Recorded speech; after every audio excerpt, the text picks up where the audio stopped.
تو میں اس بات کا اعلان کر دینا چاہتا ہوں کہ مدارس اسلامیہ کسی چہار دیواری کے اندر صرف نہیں ہے.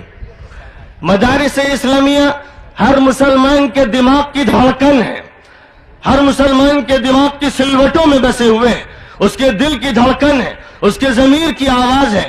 وہ چاہے مدرسے میں پڑھنے والا ہو یا اسکول و کالج میں پڑھنے والا، وہ پیدا ہوتا ہے تو مدرسہ اس کے کان میں اذان دیتا ہے، وہ انتقال کرتا ہے تو مدرسہ اس کی نماز جنازہ پڑھتا ہے.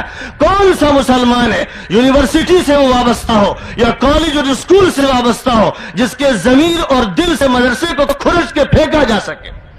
مدرسے نے ہر مسلم کے دماغ میں لا الہ الا اللہ اور محمد الرسول اللہ بسایا ہے. مدرسہ ہمارے رگ و ریشے میں سرایت کیا ہوا ہے. مدرسہ خون کی طرح ہماری رگوں میں دوڑ رہا ہے. مدرسہ ہمارے ریشے ریشے میں ہے. مدرسے کو کسی مسلمان کے اندر سے نکالا نہیں جا سکتا. لیکن مدرسہ ہرگز دہشت گرد نہیں ہے. جو لوگ اس کو دہشت گرد کہہ رہے ہیں، اس دھرتی پر اور اس آکاش کے نیچے سب سے بڑے مجرم دہشت گرد وہ ہیں. ششو مندر دہشت گردی کے اڈے، RSS دہشت گرد ہے، BJP دہشت